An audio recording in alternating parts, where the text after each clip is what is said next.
So what comes to your mind when you hear the word Antarctica? Most likely, cold, snow, ice, and penguins. Yet, this is one of the least explored regions in the world that hides many strange and unique things. Check them out. You don't have to go to Antarctica to see this weird thing. All you need to do is open Google Earth and move to one of the southernmost islands of Antarctica, King George Island. Recently, internet users have noticed a large and pretty strange cave entrance there. Where does this wide, dark passage lead? People started making suggestions. It's the entrance to a secret base or some laboratory.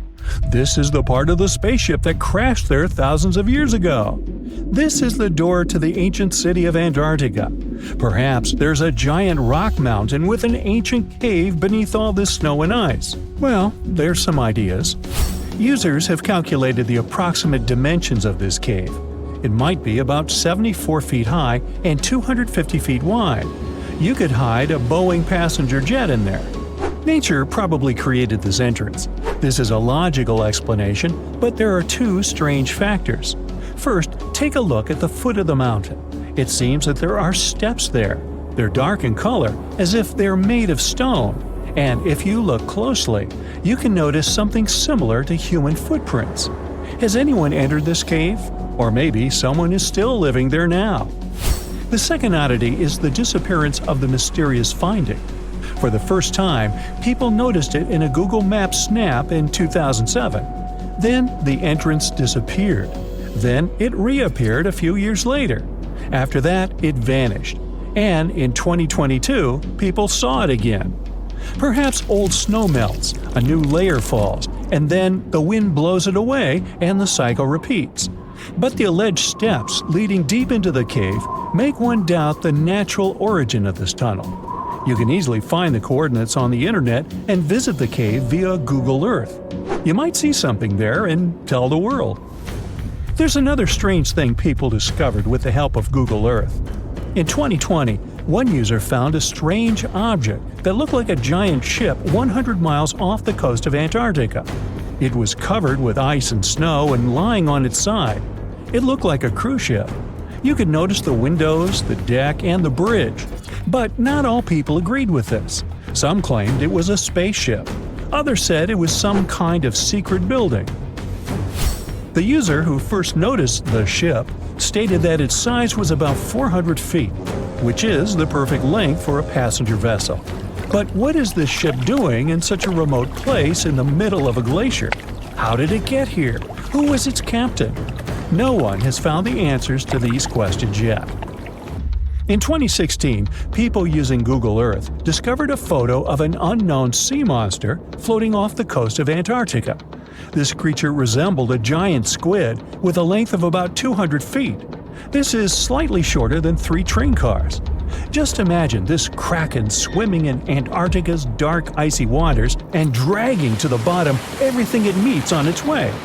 Maybe it's the great and terrible Chulu, or one of its offspring. You will quickly notice this blood-red waterfall among Antarctica's endless, dazzling white landscapes. Don't worry, it's not blood. For many centuries, the waterfall has been painting snow in a bright red color. The stream flows straight out of a white iceberg. Let's look inside and find out what's happening there. Millions of years ago, there was a small crystal-clear pond, but then a glacier formed around it. A thick layer of ice and snow blocked sunlight, heat, and oxygen access. For millennia, the reservoir remained in this cold vacuum. But at one point, the water made a hole in the icy wall and broke out. When this salty water comes into contact with oxygen, it immediately turns scarlet or rusty. Antarctica is the only place where you can find such a unique natural phenomenon. One of the driest places on Earth is located in Antarctica. It's one of the most lifeless deserts in the world, the McMurdo Dry Valleys. In this desert, you won't see the scorching sun, hot sand, and cacti. A desert means a place with a lack of precipitation and life. The McMurdo Dry Valleys meet these parameters. But this place is also unique for Antarctica, since you won't find glaciers there. Despite the frost, ice can't form in the desert because it hasn't rained for millions of years there. It also never snows.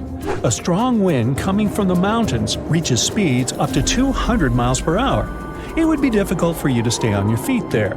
The wind is filled with moisture. It heats up and evaporates all the liquid and snow in the desert because of its high speed. Only dry air reaches the ground. But you can find several lakes there. They don't freeze, only thanks to the high concentration of salt. The water is so salty that large life forms can't develop there. But scientists have found microscopic organisms near the lakes. 20 million years ago, Antarctica was filled with swamps and trees and swarming with insects and animals. But now, it resembles the surface of Mars, literally. Scientists and astronauts are exploring such regions as the McMurdo Dry Valleys, since the natural conditions there are similar to those on the Red Planet. So, before you go to Mars, you can practice living in similar places on Earth. Also, scientists discovered an underwater world in the Antarctic filled with hundreds of amphipods, crustacean animals similar to shrimp. Wait a minute, it happened in the Antarctic? But the McMurdo Dry Valleys are located in Antarctica. Well, the words are very similar, but what is the difference? Oh, and don't forget the Arctic. The Antarctic is the region in the southernmost part of Earth that houses the continent of Antarctica, and the Arctic is another land altogether. They have the same natural conditions, frost, ice, and snow, but they're located in different parts of the planet. The Arctic is at the North Pole, Antarctica is at the South Pole. Now, back to the discovery. Scientists put forward theories that the ice of the Antarctic hides a vast network of freshwater rivers and lakes. And in 2022, they found a new ecosystem. Researchers explored the Antarctic Ross Ice Shelf and its underwater rivers. This is a massive piece of ice floating in the ocean. A team from New Zealand used a special drilling rig equipped with a hot water supply to drill a hole 1,640 feet deep. That's more than the height of the Empire State Building. Then, they lowered some video cameras and saw thousands of crustaceans swimming in different directions. So it seems they're very unorganized. In the waters of the Antarctic, you can also meet some of the scariest creatures on the planet. These are sea spiders. They got this name because they resemble land spiders, but they're actually a species of marine arthropods. And unlike land spiders, those in the ocean are much larger. They look like 8 strong legs without a body. One such spider can be a dinner plate in width. Some of them have no eyes and have proboscises instead of jaws. Sea spiders are poorly studied because they live in deep, cold waters. Antarctica hides many little-known animals. There are long tunnels in its glaciers leading to scary darkness. On this cold continent, people have found the remains of giant dinosaurs and other ancient creatures, such as the ancestors of modern ducks. Many underground rivers and lakes hide unexplored wildlife. Even the ice here can be weird. Take a look at these striped icebergs. They have blue, black, green, and turquoise shapes. The color depends on the conditions of the water during freezing. For example, green lines appear because of algae, blue ones form when the water freezes too quickly. Okay, I'm freezing. Time to go thaw somewhere warmer. Hawaii. Yeah.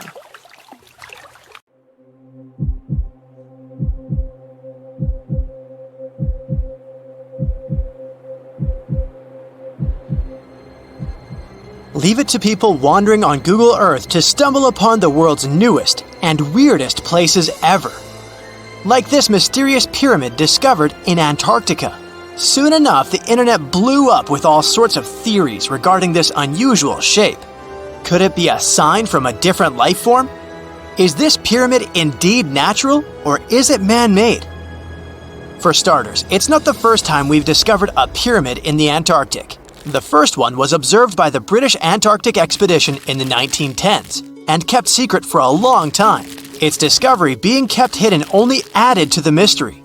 A second such structure was discovered in 2016, which further increased the interest in the matter. The mystery was soon enough deciphered by scientists. These formations are just mountains. They're located near the Ellsworth Mountains, a range over 250 miles long. So they're just mountain peaks that have broken through the ice sheet. As for their particular shape, it's just a coincidence. Pyramids are found throughout nature. The Matterhorn in the Alps and Mount Ballenstinder in Iceland, for example, are quite similar in terms of shape. As for the official name of these peaks, they're called nunataks, or peaks of rock peeking through a glacier or an ice sheet. Antarctica has way more incredible features, like the fact that it's home of 60 to 90% of the world's fresh water. That's because its ice sheet is the biggest on our planet, stretching across 5.4 million square miles. I'll spare you the calculations, but that leaves only 1% of the continent ice-free. Antarctica's ice reaches 2.7 miles thick at its deepest point, meaning half the height of Mount Everest. Should it ever melt completely, our sea levels would rise to roughly 200 feet. It wasn't always this cold, though. At some point in our planet's history, Antarctica had some average temperatures as the city of Melbourne has today. It took a lot of research, but scientists figured out that Antarctica's temperatures could have reached up to 62.6 degrees Fahrenheit. Sure, that was 40 to 50 million years ago, but if you think about it, it was at the same time when dinosaurs roamed our Earth. Time is also different on this icy continent. All the lines of longitude that help us calculate different time zones merge into a single point at the South Pole. Here, there are 6 months of daylight in the summer, followed by 6 months of complete darkness during the colder season. So, scientists working here stay, on average, in the same time zone they've come from.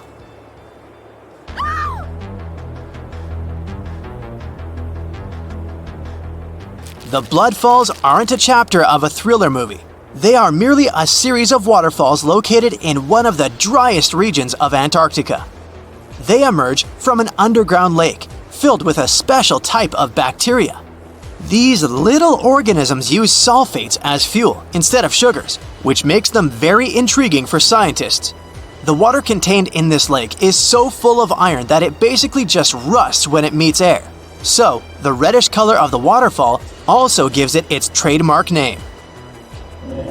The megalodon was the largest predator ever known in our planet's history. In terms of its location, the megalodon lived practically in all waters on our globe, except near the poles. The reason why there were no megalodon teeth found in Antarctica is probably because the gigantic creature was adapted to only warm tropical and subtropical waters.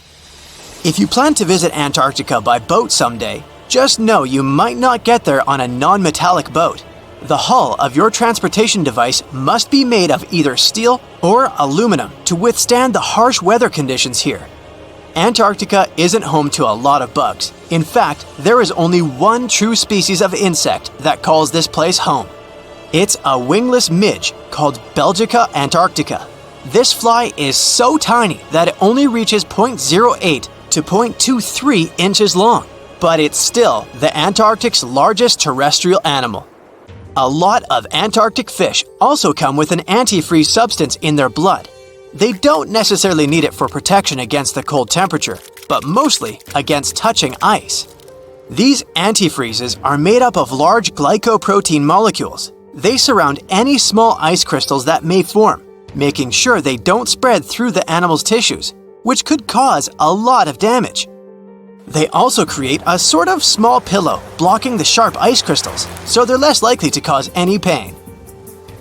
It also doesn't rain a lot here on this icy continent, but one amazing meteorological quirk of Antarctica is that it's full of diamond dust.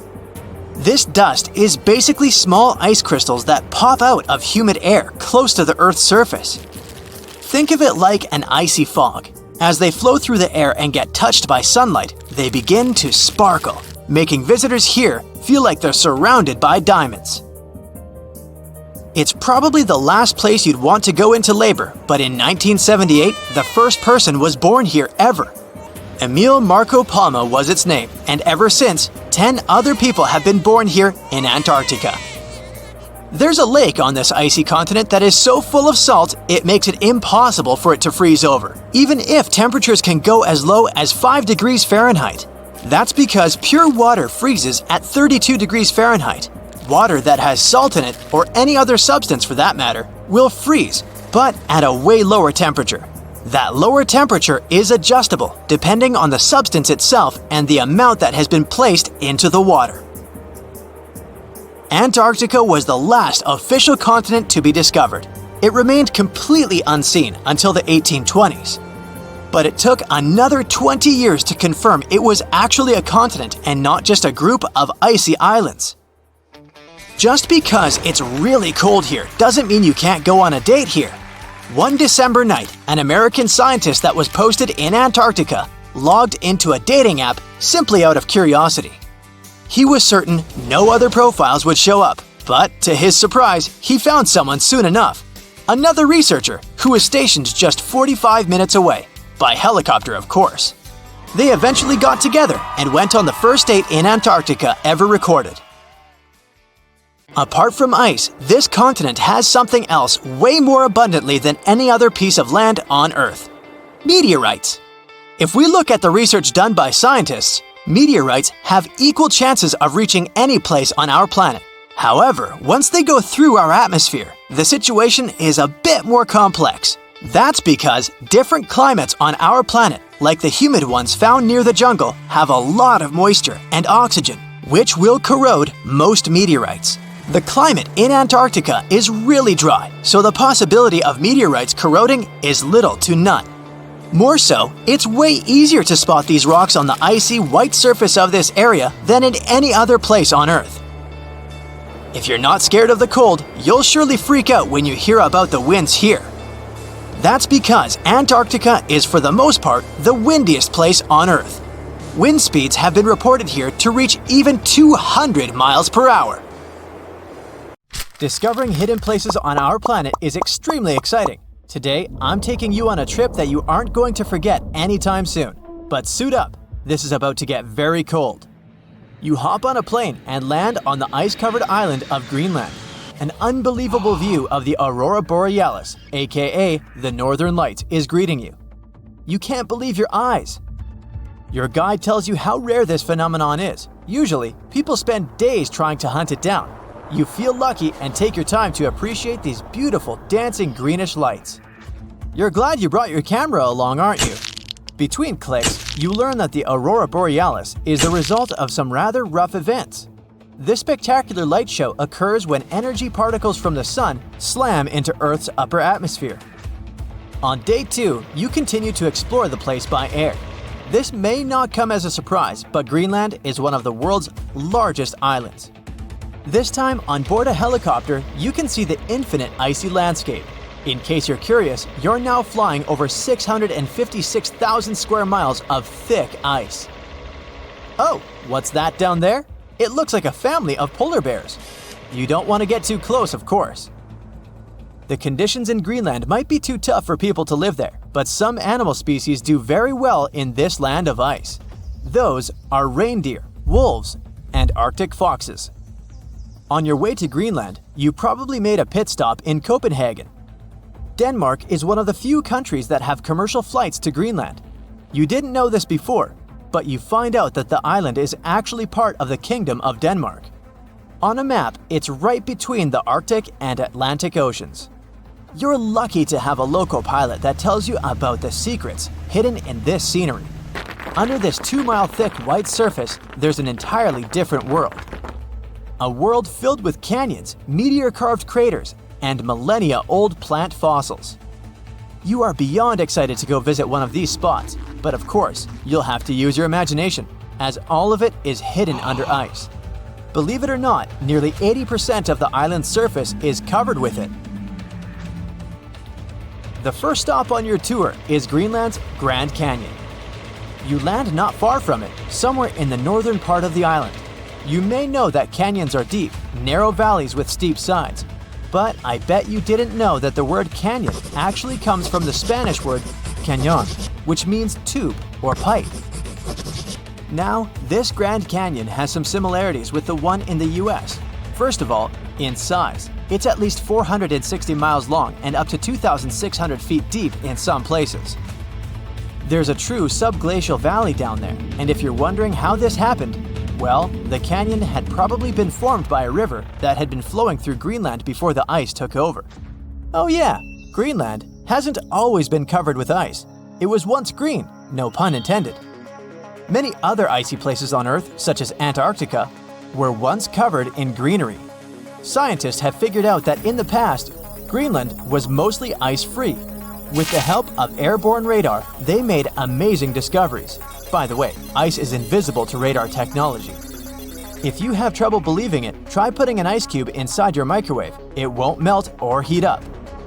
A recent discovery of fossilized plants allowed researchers to estimate that Greenland used to be much warmer than they could imagine. 2021 research conducted by the University of Vermont found fossils of twigs and leaves, which left researchers very confused. They expected to discover sand and rocks in the deepest layer of ice, but instead, they found some clear proof of rich flora. Judging by what you've seen of the landscape, it's hard to believe that forests were once growing here. Today, you'll find some tundra vegetation on the coastal part of the island, and that's pretty much it. But according to the genetic material found in these fossilized plants, researchers believe the island used to be much greener.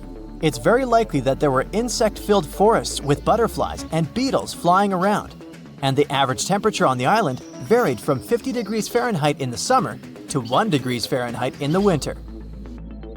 NASA's Operation Icebridge has flown over Greenland more than 100 times.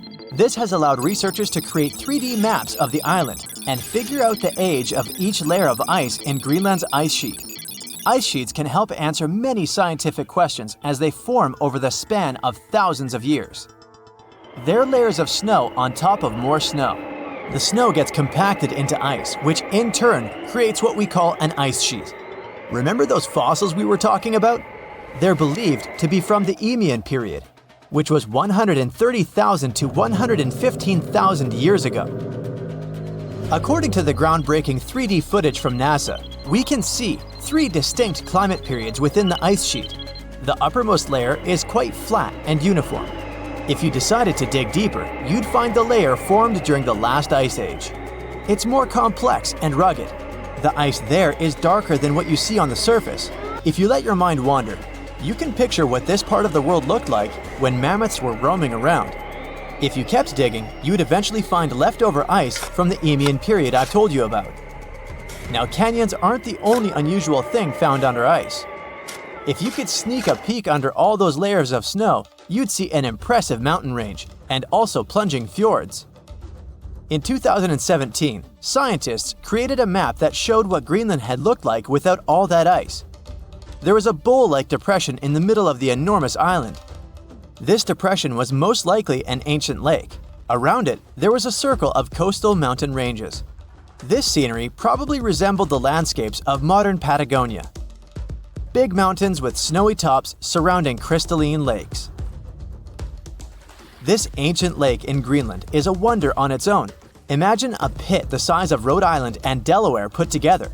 The lake is believed to have covered over 2,700 square miles, and back in the day, it was fed by at least 18 different streams. These crystalline blue waters were surely very inviting, and freezing of course. But if you ended up going for a swim, I'd say be careful, as the water could get up to 800 feet deep in some places. On day 3 of your adventure, you discover a true under-ice water park. While you're wandering around the ice-covered island, your guide tells you to be mindful of the cracks in the surface. These cracks are responsible for the modern-day aqua lounge going on down there. Meltwater and rainwater flow down the cracks in the ice all the way down to the riverbeds. This forms a landscape of jewel-like lakes and streams filled with crystalline water. Researchers estimate that about 60 small under-ice lakes exist there. And yes, they're actual lakes. Perhaps one of the most impressive hidden features on this island is a meteor crater. Under the Hiawatha Glacier, you can find a 19-mile-wide impact crater, big enough to swallow the city of Washington. Apparently, a mile-wide iron asteroid struck Earth's atmosphere within the past 100,000 years and chose Greenland as its landing point. If anyone had been around to see it, they'd have witnessed a real show, a white glowing fireball cutting through the sky. Scientists speculate that if it had landed on an ice sheet, it certainly vaporized both water and stone. Someone standing hundreds of miles from the impact site would have heard a deafening thunderclap and experienced hurricane-force winds. But it actually makes sense. The approximate speed of meteors entering Earth's atmosphere is 45,000 miles per hour. For comparison, that is 2.5 times the speed of a spaceship. It's bound to make some noise and leave a huge crater in the ground. Do you know that NASA explores not only stars, planets, galaxies, or black holes? Hard to believe, but yes. The agency also works on discoveries here on our home planet Earth. So what has NASA recently discovered? Is there life under the ice? While they were analyzing data recently, they discovered something unbelievable hiding under Antarctica's ice. And this discovery not only changes everything we know about the whole water system of the Earth, but it may also help with research about life in space. Humankind's existence might depend on understanding Antarctica and its secrets. So, the recent discoveries reveal vital information about our survival. But before we continue, let's see how much you know about this place, where it's only ice as far as your eyes can see. Antarctica is one of the world's 7 continents in the southern hemisphere. It's the 5th largest continent in terms of total area, and that means it's almost twice the size of Australia. Want to see real meteorites? Go to Antarctica. Due to its dry climate, Antarctica is one of the best places to observe space. But what's even greater is that you can find meteorites on the white surface of the continent. Scientists have already plucked about 45,000 meteorites from the ice, and they think they can see another 300,000. Since there aren't many terrestrial rocks there, it's easy for them to spot them, thanks to their dark color. Antarctica's dry desert environment also helps preserve them, even the ones that fell to Earth more than 1 million years ago. And can you imagine any volcanic activity in Antarctica? It's hard. But this place is where fire meets the ice. West Antarctica is where most volcanic activity occurs. Scientists recently found that 138 volcanoes exist in West Antarctica alone. Wow! You would think that Antarctica is always cold, but no. Its coastal regions can get as warm as 50 degrees Fahrenheit. But have you ever wondered what Antarctica would look like if there were no ice? It may seem unimaginable now, but it was not always covered by ice. That was 34 million years ago, though, so nobody could tell how the continent's surface would be without the ice. But NASA changed that. They generated computer simulations and created the most accurate map of it as of today. What they saw was incredible. The continent was not flat at all like it seemed. It's pretty bumpy with valleys, rolling plains, and high mountains. But this was nothing next to what they had discovered under Antarctica's ice. So, what is it? Drum roll, please. NASA found 2 new subglacial lakes. And what's even cooler about it is that they spotted these lakes from space. How is that? If your answer is high-tech satellites, then you're right. In 2003, NASA launched a satellite called IceSat. It measured ice sheet mass balance and cloud and aerosol heights. The satellite also helped create the ice-free map of Antarctica. In 2010, the European Space Agency launched the second satellite, CryoSat-2. It was for tracking the changes in the thickness of the ice. Then, in 2018, NASA launched the third one, IceSat-2, a follow-on to the IceSat spacecraft. It measured ice sheet elevation and sea ice thickness. It was NASA's most advanced Earth-observing laser instrument. It delivered the highest precision data. And when that was combined with the data from the other satellites, it was possible to spot these 2 new lakes near a pair of larger ones. But how is it possible that these lakes exist in the first place? The average thickness of most Antarctica ice is approximately 1.2 miles. However, it can get over 1.8 miles thick in some places, especially during the winter. So, you might think that there's nothing under there, but science says otherwise. It's not quite possible to see it with your bare eyes, But the continent's ice is slowly but constantly flowing in different directions under the force of its weight. But scientists could not figure out how water moved for many years. That started to change in 2007, when data gathered from the IceSat provided insight into what hides beneath the surface. They first discovered an entire network of meltwater lakes connected under Antarctica's fast-flowing ice streams, and there were hundreds of them. Scripps Institution of Oceanography glaciologist Helen Amanda Fricker figured that the elevation changes measured by IceSat happened because of the dynamics of these lakes. They did not hold meltwater statically. Instead, they were filling and draining continuously over time through a system of waterways. And as they did that, the ice above rose and fell. But where do they drain? The ocean, of course, and it drains a lot. A recent study, co-authored by Fricker, found that the drainage of one lake flushed as much as 198 billion gallons into the ocean in only 3 days. Countless mysteries about how nature works are still waiting to be solved. But finding the 2 new lakes will give scientists a better picture of how fast the Antarctic ice sheet will change as the climate gets warmer, and how this will affect global ocean currents and sea level rise. The filling and draining cycle of the lakes also caused the ice sheet to suffer cracks and crevices. So, the information they find from these new lakes will also give them a better understanding of the damage on the surface of the ice. They will also be able to assess how this filling and draining system influences the speed at which ice slips into the oceans and seas. And that means they can evaluate how the added freshwater may alter marine ecosystems. This discovery may also suggest whether life is under the ice. Wow! Scientists drilled through about 3,504 feet of ice and found that water samples taken from one of the lakes contained approximately 10,000 bacterial cells per milliliter. Such a high number of bacterial life is a good sign, because that means the icy waters might also support higher life forms, such as microanimals, and one of these new lakes might even be their home. But the most exciting thing is that the new lakes might help them understand whether life on other planets is possible. Scientists believe any life below the frozen surface of the planet Mars might follow the patterns seen in Antarctica's lakes. So, there is a possibility that they might find critical new information on the type of life that may have existed on the red planet. You wouldn't want to be there during the winter, though.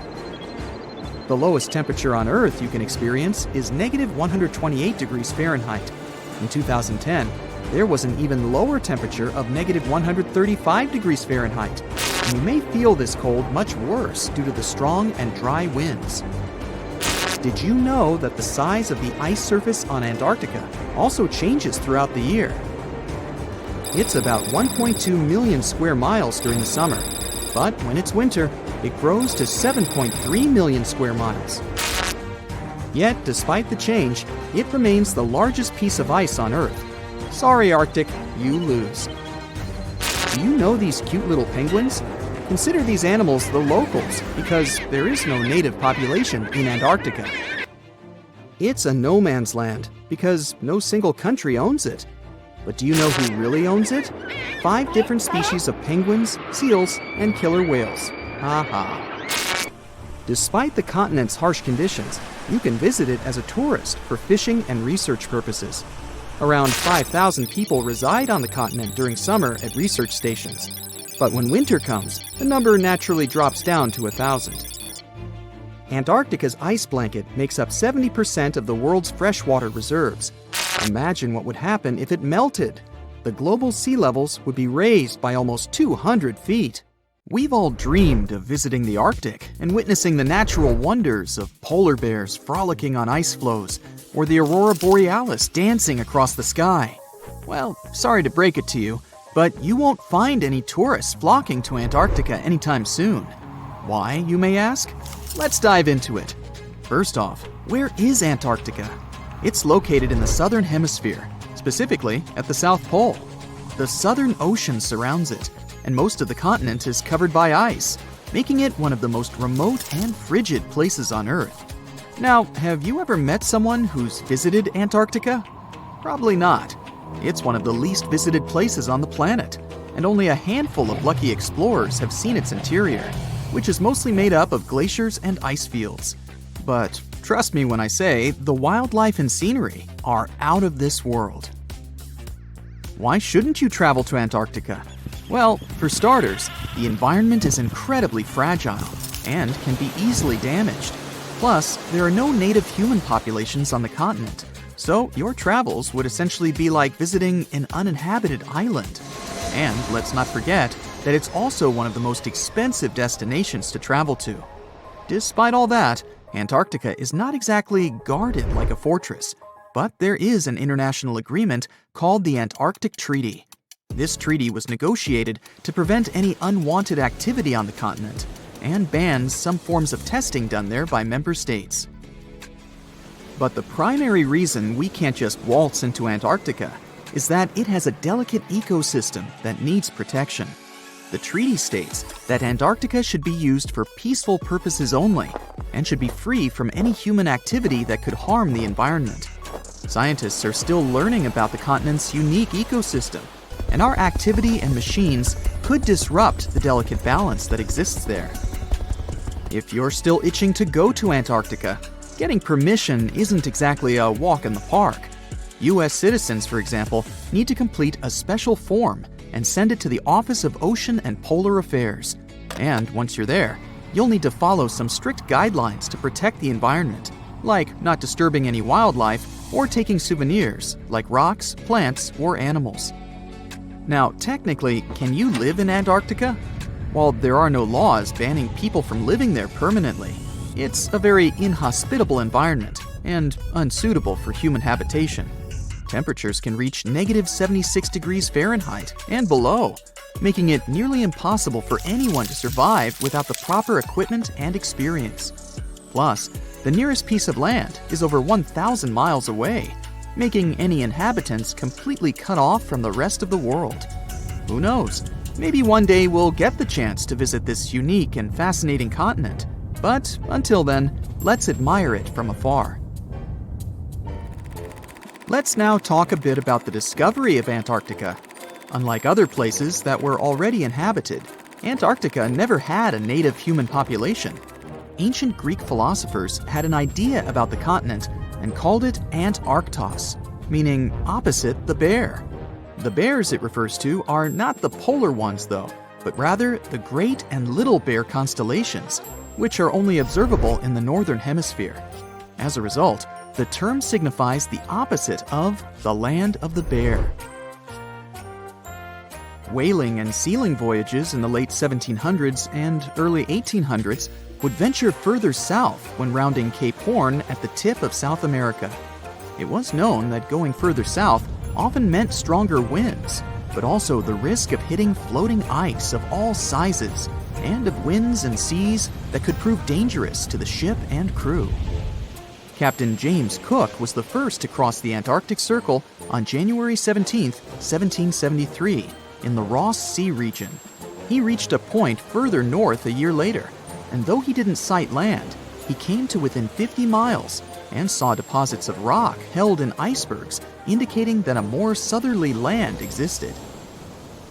The first sighting of Antarctica is widely acknowledged to have taken place in January of 1820, during the voyage of two ships under the command of Captain Fabian Gottlieb von Bellingshausen, as part of a 2-year exploratory expedition around the world to discover new lands.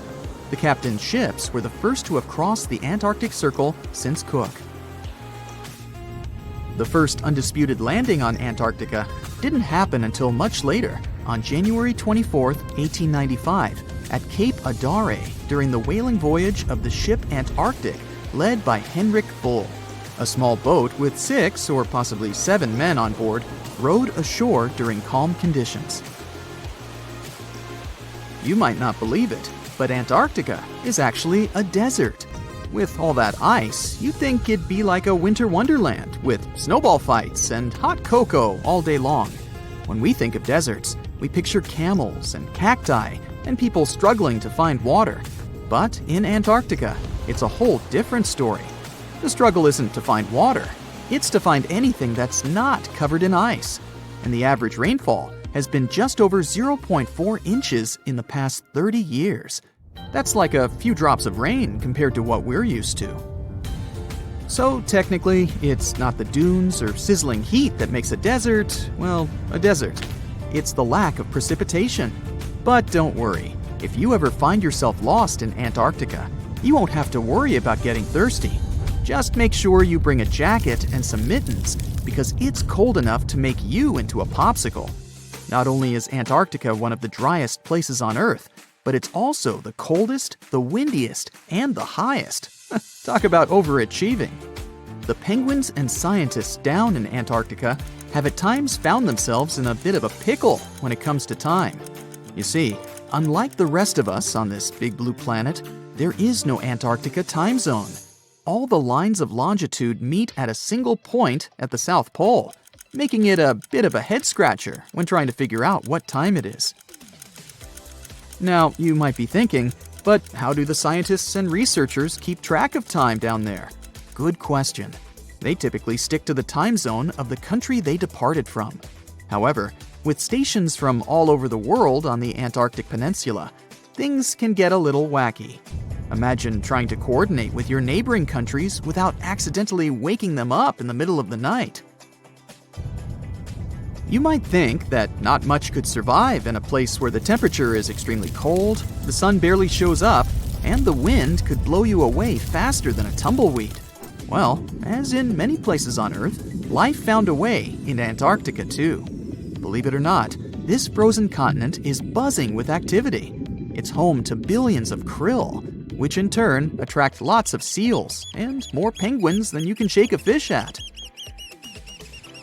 But don't let their cute and cuddly appearance fool you.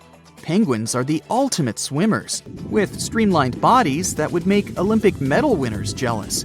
They come ashore to breed and chill, but their real talent is stealing pebbles from each other and forming mathematically precise huddles to stay warm.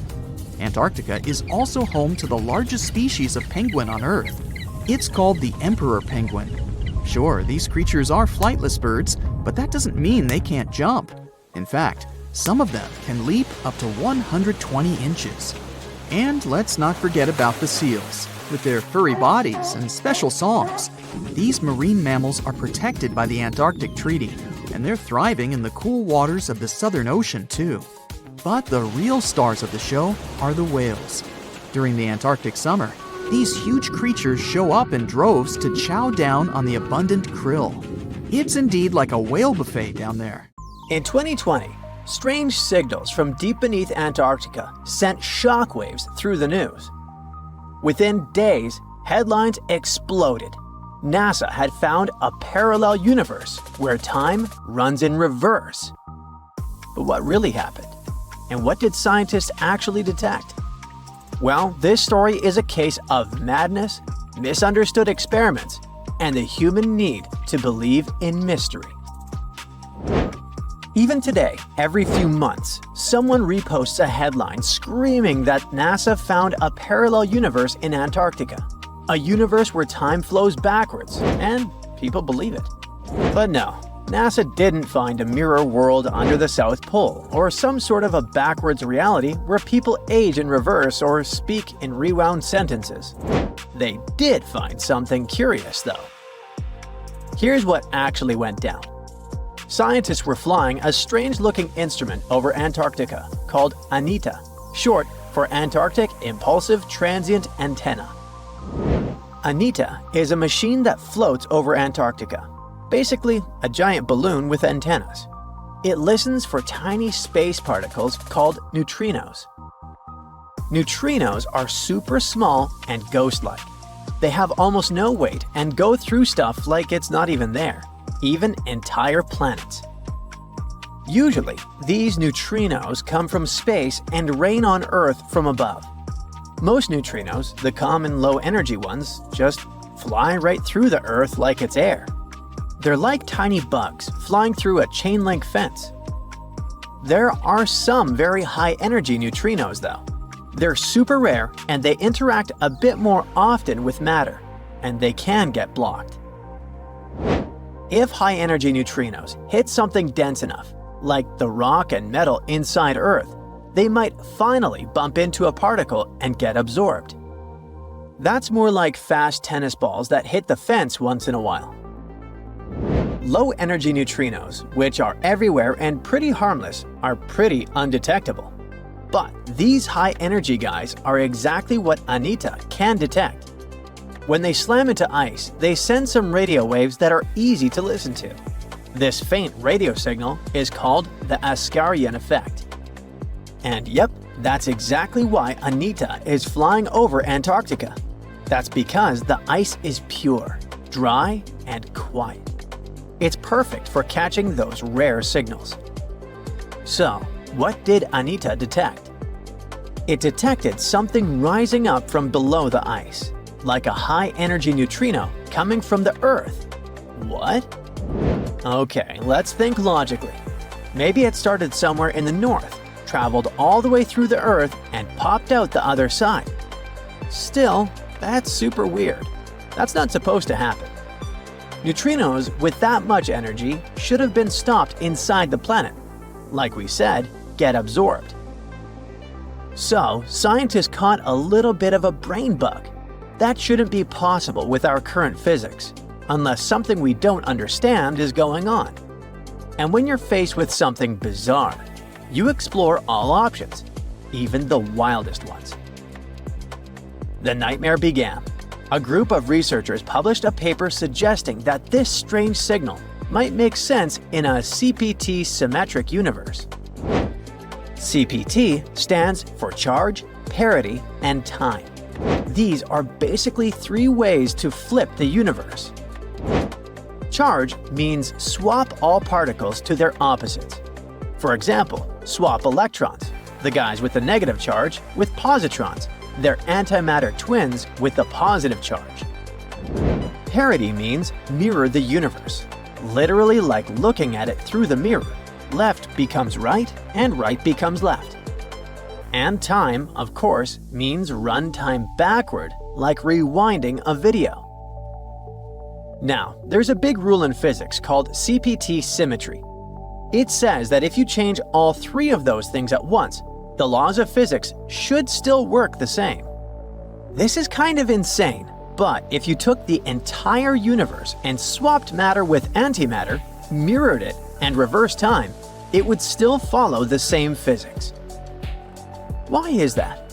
Well, in our universe, an electron bumps into a positron, and they annihilate into photons. Cool! Now take that, mirror everything, and what do you get?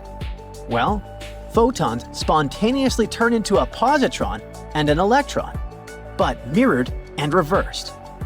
It's still the same physics, even if it's backwards. The equations still check out, so nature thinks this is valid. So here came the crazy part. Some physicists thought, what if the Big Bang created two universes?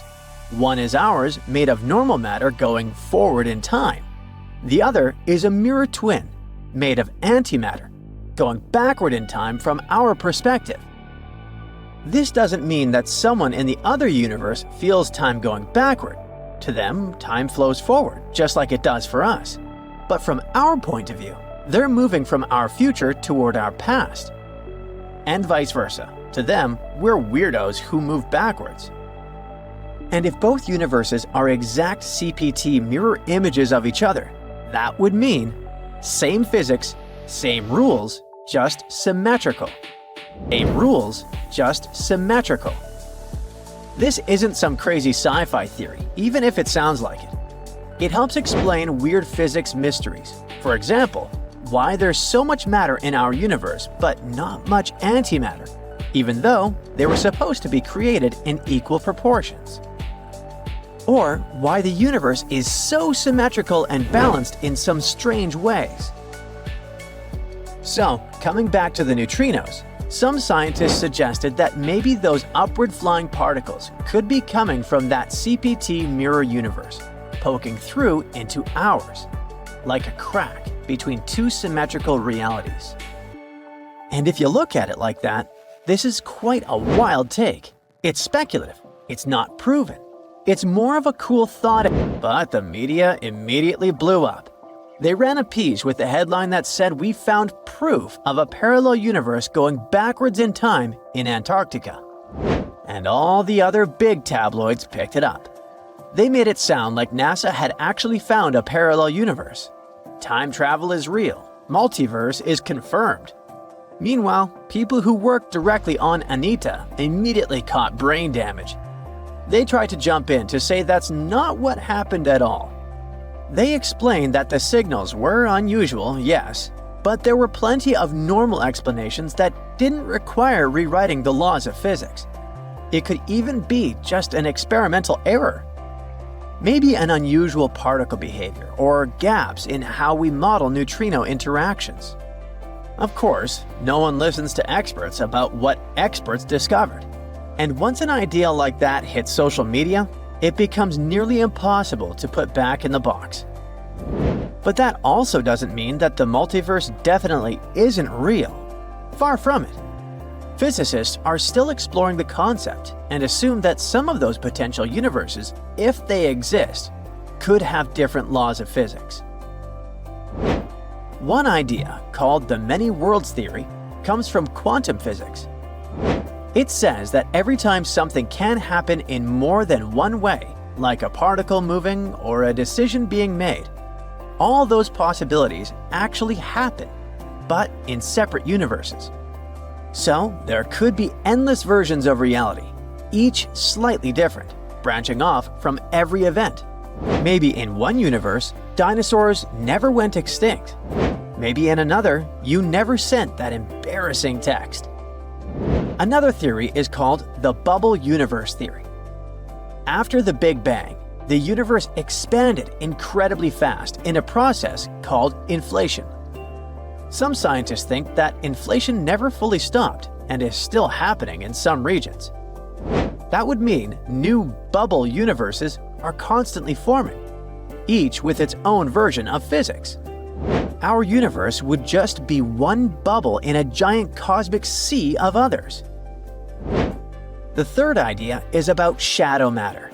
Dark matter is invisible, but its gravity affects the universe. Some scientists think it could be made of particles similar to the ones that make up regular matter, but they're just hidden from us. This mirror, or shadow matter, could form entire invisible galaxies and even life, all existing right alongside us. Maybe we just can't detect it in any way, except through gravity, for now.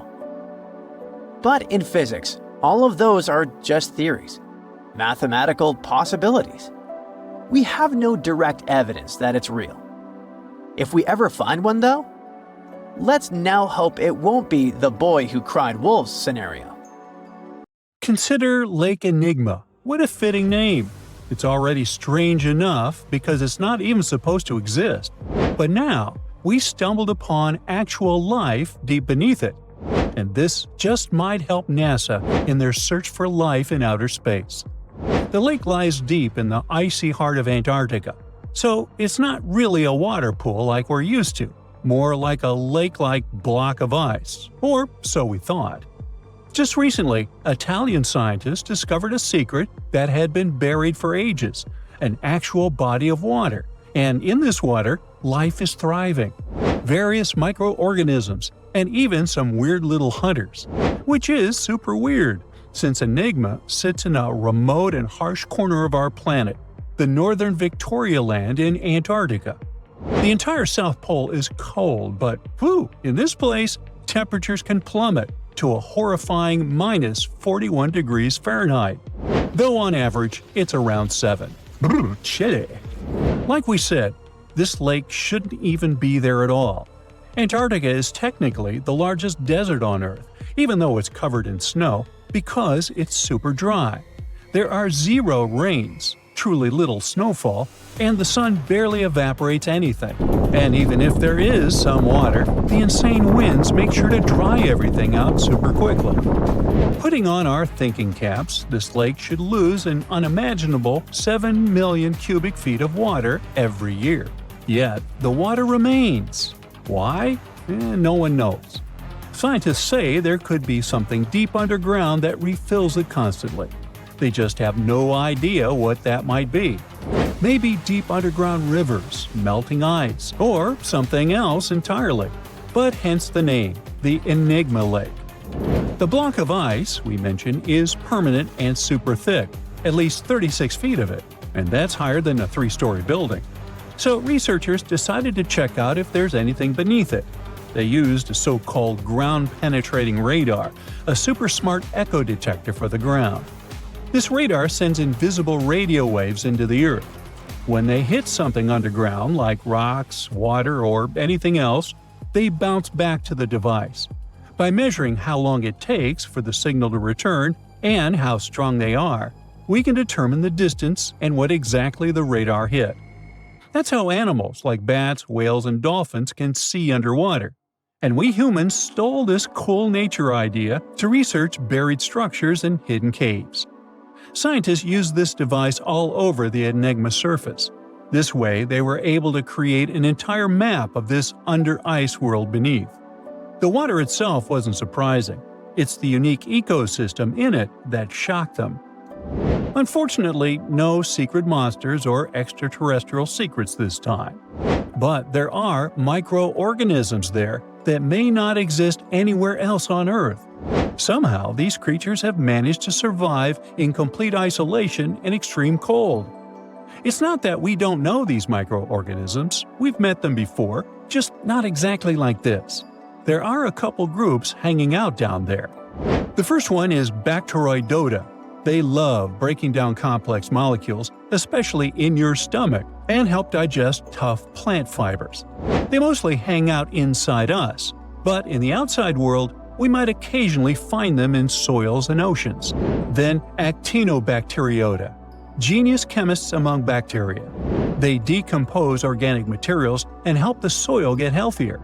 They're also famous for producing antibiotics, so we owe a lot of our medicine to them. The third one is Pseudomonadota. These guys weren't a surprise. They're crazy adaptable. They can thrive pretty much anywhere, from soil to water to the human body. Some of them are good, helping plants grow and in nutrient cycles, but others can be opportunistic pathogens. Ooh, bad guys. But what is actually a surprise is that Lake Enigma has tons of passibacteria. They're ultra small even for microorganisms and can barely do anything themselves. So they prefer to live in symbiosis or be little parasites, relying on their hosts for nutrients and other necessities. All these little chompers might be ancient. They could be remnants of a time before the lake froze over completely, which is hundreds of thousands of years ago. It's simply weird to encounter these bacteria in the Enigma Lake, especially the little parasites. Passibacteria usually love low-oxygen environments, but this lake is very oxygen-rich, not even mentioning an almost 40 feet of ice above. So all this means that even though we know who these guys are, this specific species might be new to us. They could have evolved with some unique adaptations and abilities using the lake's unusual chemistry. They probably rely on a super simple and delicate food web. Some of the microorganisms produce energy from light, well, whatever light gets down there, or the lake's chemicals. The symbiosis guys most likely survive by living on or inside their neighbors. Yep, these microscopic creatures hunt each other. Nope, things can't be peaceful even in a place like that. If we find out what their secret to survival is, we might learn more about chemistry, medicine, and even extraterrestrial life. Because if life can endure such extreme conditions, then it can probably appear pretty much anywhere, including our closest neighbors, Europa or Enceladus, the moons of Jupiter and Saturn. They definitely hide oceans beneath their frozen surfaces, and now there's a very high chance there might be some life there. Antarctica must be the closest thing we have to extraterrestrial exploration before we actually land on other planets. It's full of hidden mysteries and surprising creatures. Even outside of Lake Enigma, the South Pole harbors life. Just take the McMurdo Dry Valleys, which are often referred to as Earthly Mars. These are among the most mysterious and extreme places on our planet. They're stretching across Victoria Land in Antarctica, and this is one of the driest places on Earth. Makes sense if you remember the name. Surprisingly, unlike other parts of the South Pole, this land is almost entirely devoid of snow and ice, just lots of super cold ground. There might even be some sand dunes nestled here and there between the rugged mountains. The ground is mostly covered in loose gravel, scattered with ancient rocks made of granite, and something interesting called gneiss, just spelled differently. It's the type of rock that's been through a lot, literally. It's usually born when granite and sedimentary rocks have to endure insane pressure or horrifying heat for a while, a process called metamorphism. These conditions are so intense that they literally rearrange the minerals into layers. That's why gneiss has such beautiful foliated looks. It's the planet's version of baking a layered cake. It's amazing because this place is almost exactly the way it was millions of years ago. These valleys are frozen in time, and they give us a little glimpse into Earth's distant past. And that includes life. Once again, local winds are absolutely terrifying gusts of cold air racing downhill, and they evaporate snow faster than it can even melt. So, logically, you shouldn't find much water here, not even mentioning life. But somehow, you can still stumble across frozen lakes and saline ponds in the dry valleys. And local life stretches all reason and our understanding of biology. It exists inside the rocks themselves. Microorganisms are hidden in slightly moist cracks and crevices. Deep inside, there's endolithic bacteria.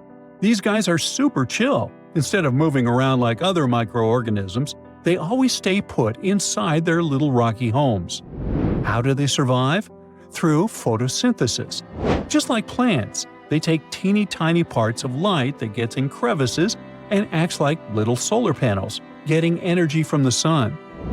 Meanwhile, in another place, beneath the Taylor Glacier, there's bacteria that literally doesn't eat anything. Not comfort, not sunlight, not even oxygen. These guys rely on a diet of dusty rocks and sulfur to fuel their weird metabolisms. By breaking down sulfur and iron, they get energy to sustain themselves. This way, they easily survive in deep seas at sub-freezing temperatures, completely cut off from sunlight, oxygen, and the world itself. This place is fascinating for both its life and the lack of it.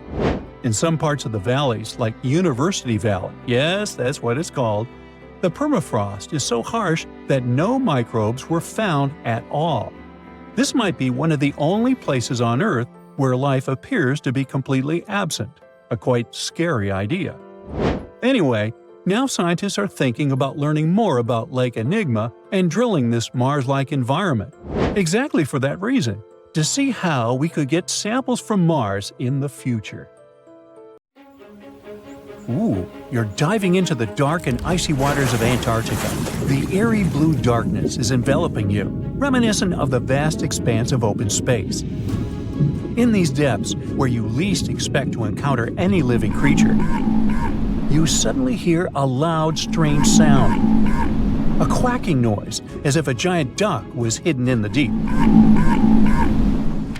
In 1960, researchers first recorded this sound and named it bioduck. Clever. For decades, they tried to unravel the mystery of its source. Was it a giant kraken? An extraterrestrial spaceship that had crashed into the ocean? A mysterious sea monster? Or perhaps an enormous duck? There were many versions, one more bizarre than the other. Oceanographers detected similar sounds in other locations as well. Off the western coast of Australia and near New Zealand, they recorded similar but higher pitch signals, which they named bio-goose. It seems the creepy atmosphere of the story disappears with such names. Anyways, these sounds were not isolated incidents. They happened multiple times with consistent intervals. Many initially thought the source must be mechanical, given the regularity of the sounds. However, studying the oceans in the latter half of the 20th century was challenging because of limited technologies. Nevertheless, scientists persisted in collecting data on bioduck and biogoose, driven by their insatiable curiosity. As more data accumulated, so did the theories. But scientists eventually uncovered the mystery. Bioduck turned out to be a form of communication with a biological origin. When researchers analyzed the repeating sounds, they noticed that the signals never overlapped. One source would speak while the others remained silent, suggesting a form of communication. The question remained, which ocean creature possessed such an extraordinary method of communicating through varied frequency sounds? The answer, as many have guessed, is whales. Scientists compared the bioduck sound from Antarctica with the calls of minke whales and found striking similarities. The biogoose sounds from the waters off Australia and New Zealand likely belong to other species or very young minke whales. This discovery, however, only deepened the mystery. What purpose did these sounds serve? Were the whales discussing their dinner plans, laughing at the humans recording their voices, or perhaps sharing deep insights about the universe? The possibilities were endless, but the most astonishing revelation was that humans might one day learn to communicate with these magnificent creatures. Communicating with whales is no longer a far-fetched idea. Scientists from the University of California have already established contact with a humpback whale named Twain. In a groundbreaking experiment, researchers conducted a 20-minute conversation with the marine mammal. Here's how they did it. The specialists went on a marine expedition to the coast of Alaska, where they recorded the sounds of a group of humpback whales. Then they played these sounds through speakers, sending the signals back into the ocean. The recorded sounds resembled a greeting, like, "Hey, what's up?" but in the whale language. These greetings are used by whales to call each other or indicate their location. Now, soon after sending the signals, the researchers received a response. Twain approached the boat, circled it, and replied with a "hey" of its own. This marked the beginning of the first ever human-whale conversation. For 20 minutes, the scientists sent 36 signals to Twain, and each time the whale responded. Moreover, it waited for time intervals before answering. That is, the team received a response from the whale, waited 10 seconds, and turned on the sound again. Researchers then waited 10 seconds and answered. It seems that Twain was a very delicate interlocutor. Maybe it was a gentleman in the whale world, who knows? Or maybe it was simply intrigued by the unusual interaction. The signals used in this communication belonged to a group of whales that included Twain. It's likely that the researchers had recorded Twain's own sounds and used them to communicate with it. In a sense, Twain was conversing with itself. Now let's continue our journey and venture into the deepest oceanic trench on Earth, the Mariana Trench. A quick reminder, the Mariana Trench is a colossal chasm in the ocean floor, stretching over 1,500 miles south of Japan and reaching a depth of nearly 36,000 feet at its deepest point. To put that into perspective, the height of the Burj Khalifa, the world's tallest building, is like 1/10 of the Mariana Trench's depth. Now imagine this. In this deep, dark abyss, scientists recorded a strange sound.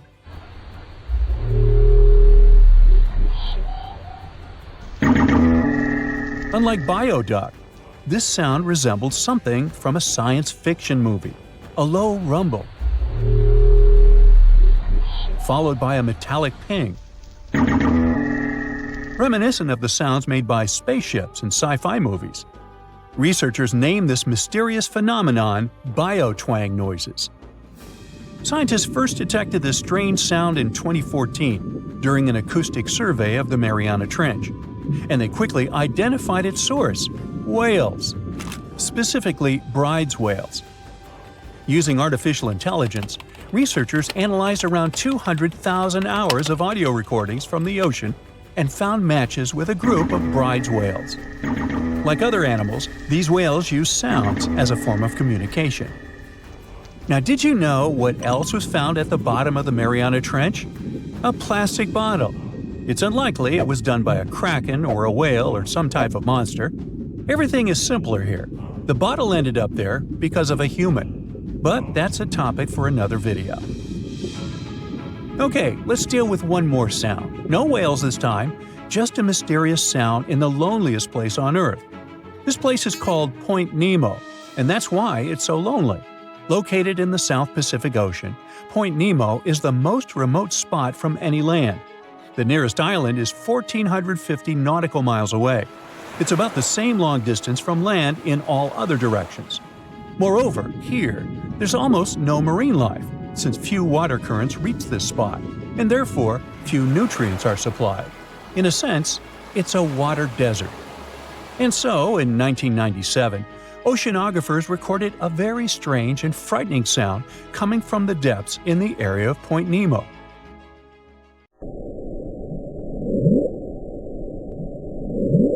It was something gigantic and scary. People called it the bloop. As soon as journalists found out about this phenomenon, people around the world began to invent the most fantastic versions. The most popular of them was that the sound source was a giant sea monster, kraken, or some other creature. The hype around the bloop didn't last very long. Scientists managed to find out the nature of the mysterious noise. It turned out it belonged to an iceberg. When they crack and collapse, they create powerful ultra-low frequency sounds that can be heard from a very long distance. To confirm this version, scientists recorded the sounds of other icebergs and heard something similar to the bloop. Oh, by the way, Point Nemo is so lonely that space agencies drop out-of-service satellites here. Space objects just fall in the water. There's a 99% chance that no animal or human will be harmed by falling debris in this lonely place. That's why many people call it the satellite cemetery. But what if, someday, a spaceship from another planet falls here? What if it has already fallen in Point Nemo and sometimes emits an emergency signal that breaks through the ocean? Ooh. All the mysteries you have heard have already been solved. How about we end this video with a mystery that still baffles scientists? Meet Upsweep.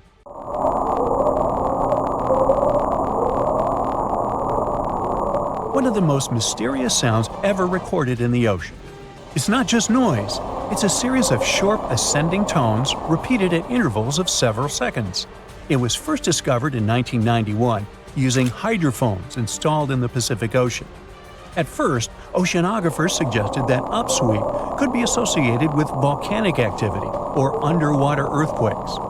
But the seasonal nature of the sound and its intensity change depending on the time of year, which rules out these versions. People began to consider hypotheses related to the biological life of the ocean. They studied the migration routes of marine animals and their behavior at different times of the year. However, despite all efforts, the sound source has not been identified. Some studies suggest that upsweep may be associated with certain species of fish or other marine animals that make sounds for communication or navigation, but no one has been able to prove it. The Arctic is disappearing. In just a few years, the North Pole could see its first ice-free summer in the last 125,000 years. But a bold new experiment might turn back the clock. Scientists are refreezing the Arctic. If they succeed, they could save the North Pole. But if they fail, they could trigger unforeseen disasters. So, which way would things go? Well, here's some backstory. Deep in the Arctic, temperatures drop so low that metal cracks and winds scream across the ice. In winter, it's minus 30 degrees Fahrenheit on average. But despite the seemingly extreme cold, it's actually melting, warming 2 to 3 times faster than the rest of the planet. Now, ice is like Earth's natural mirror. It reflects sunlight back into space, keeping the planet cool. When it melts, it exposes the dark ocean underneath. The ocean absorbs sunlight instead of reflecting it, and it spreads all across the planet. This warms the planet even faster, melting even more ice. It's a vicious cycle, and if it continues, we'll reach a point where the ice won't come back. That thick, ancient ice that has covered the North Pole for thousands of years is already 95% gone. It's been disappearing since the 1980s. The ice that remains there now is thin and fragile, and when it disappears, it will trigger a dangerous chain reaction. Meanwhile, a group of researchers from a UK startup called Real Ice is out there trying to slow down or even reverse the melting of the Arctic. The project takes place in a tiny frozen village in Canada called Cambridge Bay. Real Ice wants to break the vicious cycle, and here's their plan. First, they drill through the existing ice and place an underwater pump beneath it. Then they pump seawater onto the ice surface, where it quickly freezes into an extra thick layer. Finally, they remove snow from the ice, which usually acts like a blanket, preventing further freezing. After that, ice keeps growing, stronger, thicker, and harder to melt. It's a simple idea inspired by nature itself. Ice naturally forms this way in some Arctic regions, but now scientists want to do it on a massive scale. So far, it appears to be working. Between January and May 2024, they covered around 44,000 square feet of ice, and it became 20 inches thicker on average. And in November 2024, they started a new round of tests. In the first 10 days of the trial, the ice was already 4 inches thicker. Now they'll return in May 2025 to check out how things are going. They think it's going to get between around 16 to 31 inches of it during the Arctic winter. It's a small start, admittedly, but if they can prove it works, their plan is to expand across an area more than twice the size of California, about 386,000 square miles of ice. And they're not stopping there. The big idea is to send in 500,000 underwater drones, powered by clean energy, to automate the entire process. These drones would drill holes, pump water, and refreeze the ice without human intervention. But not everyone is convinced. Some scientists think this whole idea is a disaster waiting to happen. First, they point out that saltier ice, the one from seawater pumped onto it, melts faster in the summer. So if this new ice melts too quickly, we could end up making the situation worse. Some of them also think this is a dangerous distraction from the core problem, like treating the symptoms instead of the root causes. Besides, making a small patch of ice thicker is one thing, but doing this across the entire Arctic? That's another challenge entirely. Another thing they're worried about is the ecosystem. The Arctic is one of the most fragile ecosystems on Earth. Changing ice thickness could affect marine life, disrupt algae growth, and impact the food chain in ways we don't fully understand. There's also the question of money. Real Ice estimates that refreezing the entire Arctic will cost about $5 to $6 billion per year. Who's paying for this? Right now, they're self-funded with some investors backing them. But eventually, they hope that countries, global funds, and even corporations will finance the project. Real Ice argues that doing nothing could be far worse. If we don't act, we could lose the Arctic within our lifetime. That could at least help to buy more time to fix the planet. Desperate times call for desperate measures. Now, the idea of saving the Arctic ice isn't new. Over the years, scientists have suggested some pretty wild plans to stop the melting. In 2017, there was the initial wind-powered pump plan. Physicist Stephen Desch proposed installing about 10 million wind-powered pumps in the Arctic. These pumps would pull seawater up onto the ice, kind of like real ice. It would freeze in the cold winter months, creating a thicker ice layer. The biggest problem is that someone would have to run this entire show. And what happens if something goes wrong? In 2018, there was the Glass Beads Plan, which was supposed to start in 2020s. A team called the Arctic Ice Project suggested covering the Arctic with tiny reflective glass beads. Yep, glass balls. The idea was basically to replace the ice's mirror effect. The beads would bounce sunlight away, keeping the ice colder for longer. The plan is being tested by a group of scientists working with the Arctic Ice Project.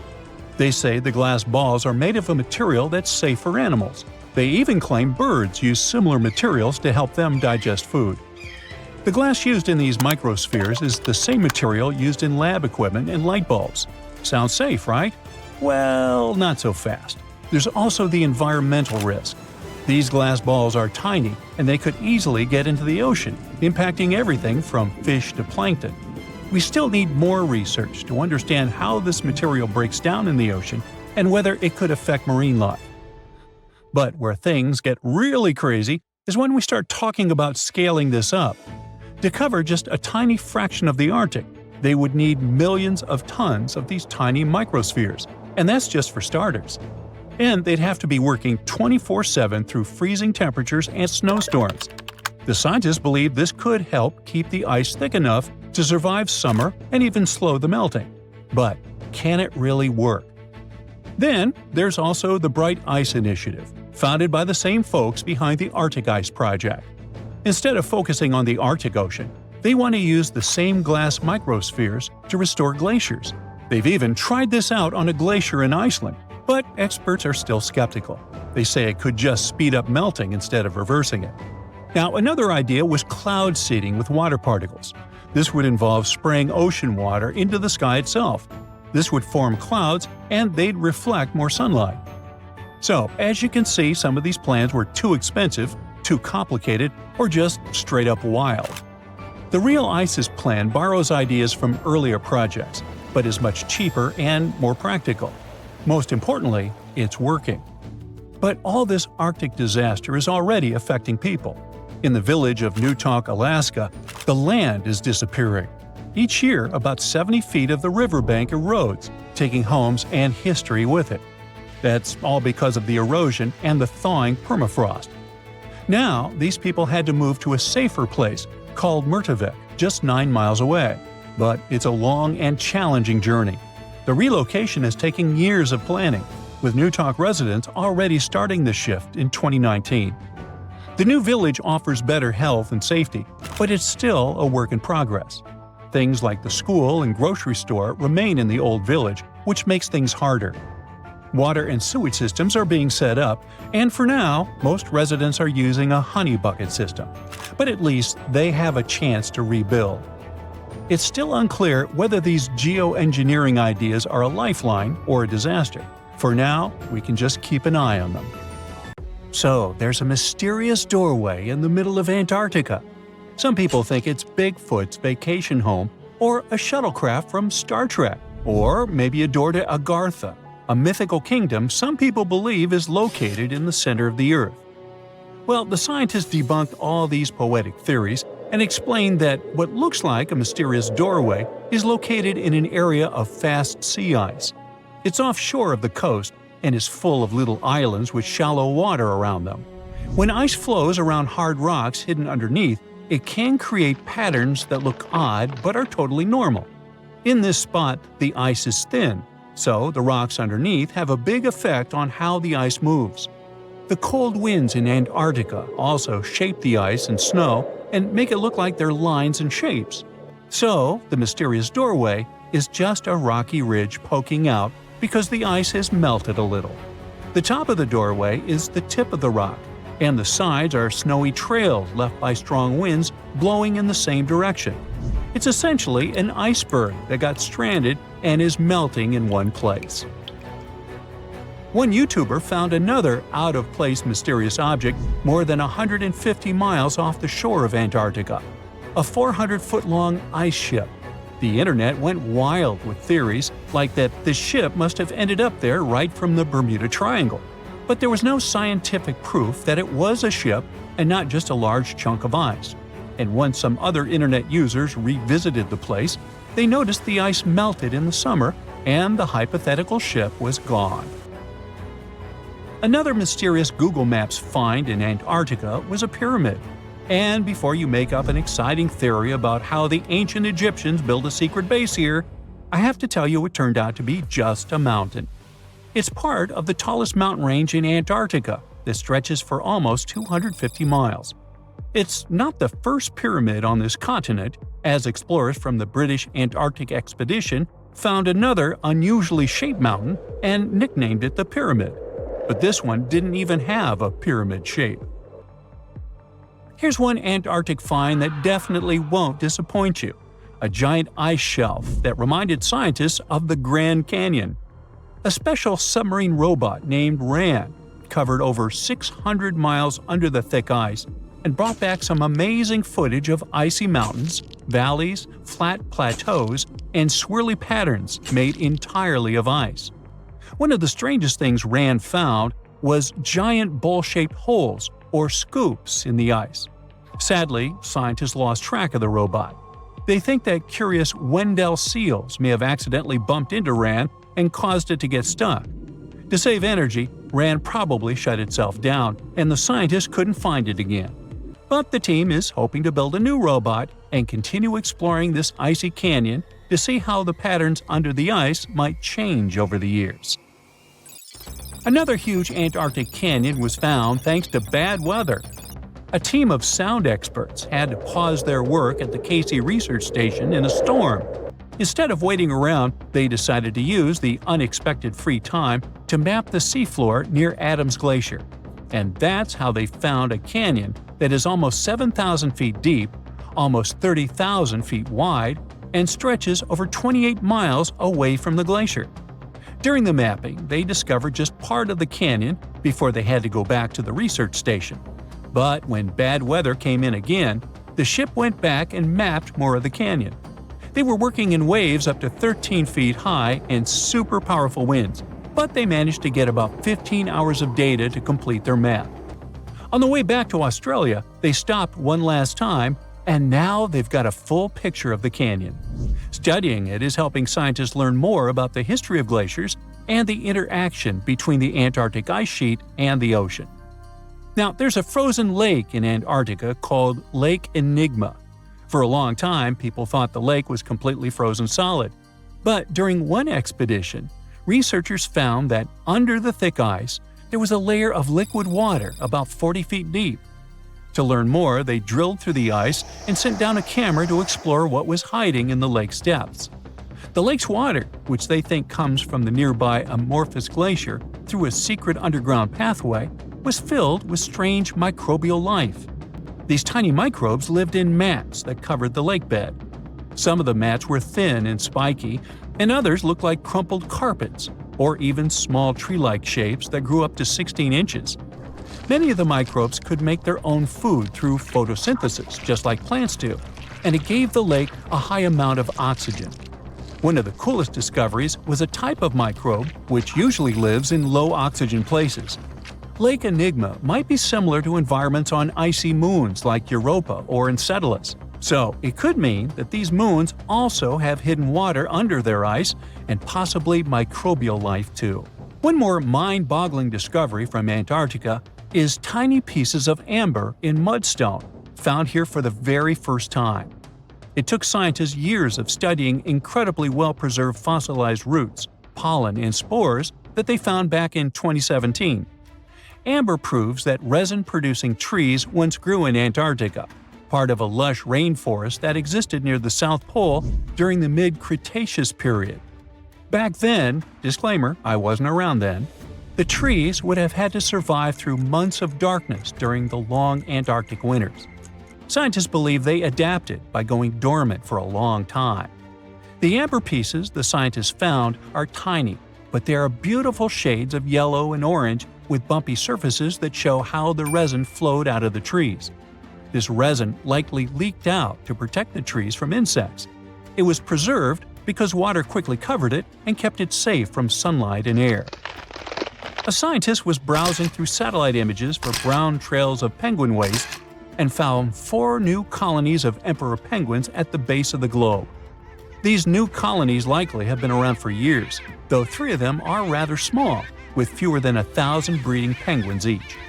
One of the new colonies was found close to a place called the Lazarev Ice Shelf, where there used to be a larger penguin colony. They thought this colony went extinct in 2019, but it seems the penguins have just moved a bit because of changing sea ice conditions. So studying them can help us learn more about how emperor penguins adapt to changes in the environment. Now, there used to be a giant river system in Antarctica 40 million years ago. Researchers found proof of it after studying soft sediments and hard rocks from the frozen seabed. They looked at tiny bits of radioactive elements, like uranium and lead, and learned that the deeper dirt came from the time of dinosaurs. The dirt closer to the surface was younger and had an interesting pattern, like the kind you see in river deltas today, such as in the Mississippi River or Rio Grande. Scientists found tiny signs of life in the sand. The river that once flowed here started in the Trans-Antarctic Mountains and traveled 930 miles before it reached the sea. Researchers kept studying newer layers of dirt from about 20 million years ago. They hope this will help them predict what the Earth's weather patterns might be like in the future. Antarctica wasn't always a frozen wasteland. A long time ago, it was full of life, and 56 million years ago, something terrifying stalked its jungles. A giant, flesh-eating bird. It was around 6 feet tall and weighed as much as a lion. For millions of years, nothing could challenge it.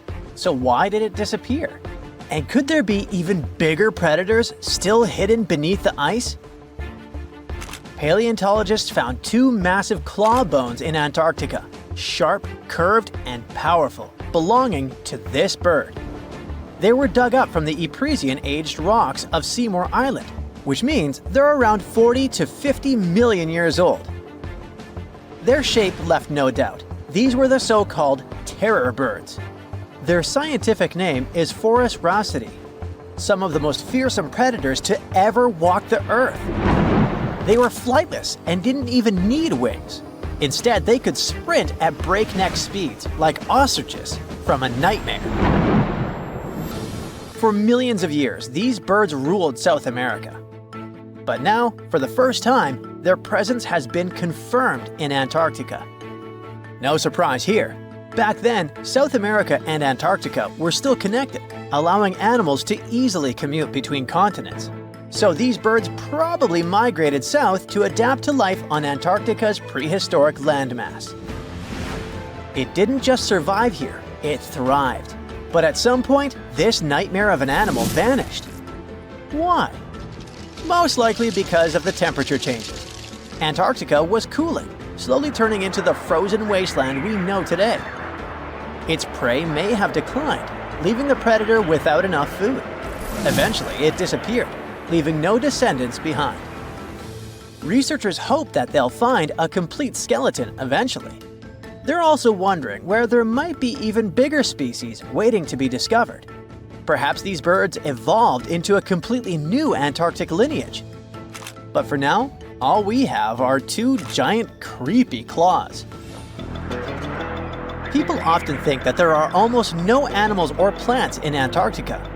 But that's not true at all. Penguins waddle around, and forget the cute tiny ones. Antarctica used to have 6-foot-tall monsters. The emperor penguins are the largest penguin species alive today. They can dive over 1,800 feet deep and hold their breath for over 20 minutes. There were giant ancient penguins around 38 million years ago. They were the size of humans. Fossils show they had long, sharp beaks, making them terrifying hunters of fish and squid. The fish there are also absolutely fascinating. Forget giant squids. Colossal squids are nightmares even bigger. Some reach over 40 feet long with massive, super sharp beaks and eyes the size of dinner plates. Finally, orcas, the apex predators of the Antarctic Ocean. They hunt in packs, working together like a wolf pack of the sea to take down seals, fish, and even massive whales. There are even tiny plants like moss and algae, Antarctic hairgrass, and pearlwort. They somehow survive against all odds. There are many other myths going on about Antarctica. For example, some people think that when icebergs break off from glaciers, they immediately start drifting straight into the open ocean until they melt. But the reality is way more chaotic. First, when an iceberg breaks off from a glacier or ice shelf, it has to deal with underwater obstacles. It can stay stuck on the seafloor for decades without moving. Then, they get caught in powerful whirlpools and spin in place for months. One iceberg, a 23A, spent nearly 40 years frozen in place before finally breaking free, only to get caught in a swirling ocean vortex for another 8 months. After that, their paths are influenced by ocean currents, tides, winds, and even underwater topography. They don't just float freely. Their movements are full of literal, unexpected twists. And speaking of glaciers, another strange rumor is that some humans can't travel more than 311 miles inland in Antarctica because of an impassable ice wall, freezing jet fuel, deadly winds, and no oxygen. But this is completely false. Antarctica has been explored by planes, vehicles, and even scientists on foot. There's an entire research station sitting at the South Pole. People live there all year long. The ice wall is real, a massive ice cliff rising above the ocean. But that isn't some secret barrier, it's an ice shelf. These are thick slabs of ice that form when glaciers slowly flow off the land and spread over the ocean. Almost 3/4 of Antarctica's coastline is made up of them, but they don't form some giant ring around the world. Antarctica is one of the most extreme places on Earth, but we've conquered its challenges and we keep learning more about it every year. That's why every year, millions of dollars are poured into keeping research stations running, protecting wildlife, and making sure the people who live there have everything they need. But where does all this money go? Well, Antarctica stations are basically small cities. There's electricity, heating, water purification, food storage, and medical facilities. The biggest station, McMurdo, is basically a town with over 1,000 people in summer. It has everything from a fire station to a gym. The South Pole Station is super deep inland, so it's one of the hardest places to supply. Getting food and fuel there requires airplanes flying thousands of miles in extreme cold. But the internet loves a good mystery. When Google Maps revealed what looked like a massive doorway in Antarctica, conspiracy theorists went wild. People joked about everything from Bigfoot's vacation home to a secret base, or even a Star Trek spaceship hangar hidden in the ice. But there's a way simpler and less exciting explanation. It's actually a grounded iceberg, a chunk of ice that got stuck in shallow water and is now slowly melting. As ice moves across the landscape, it flows around bumps and obstacles, creating odd shapes. The process of melting, breaking apart, and refreezing can carve ice into unexpected forms. Antarctica also has incredibly strong downward-blowing winds that sculpt ice into dramatic formations over time. No secret doorway, unfortunately. And speaking of doors, for years, Ushuaia, Argentina, has been called the gateway to Antarctica, the last stop before the icy continent, the place where expeditions begin. But there's another option. Punta Arenas, Chile. Let's compare them. Ushuaia is closer to Antarctica. It's the top departure point for tourists going on cruises. But no regular flights to Antarctica. No major scientific bases operating from here. It's basically controlled by the military, which refuses to allow private flights, only commercially operated ships. Yes, Punta Arenas is further from Antarctica, but 22 countries and global organizations use it as their main base. There are regular flights to Antarctica happening there every year.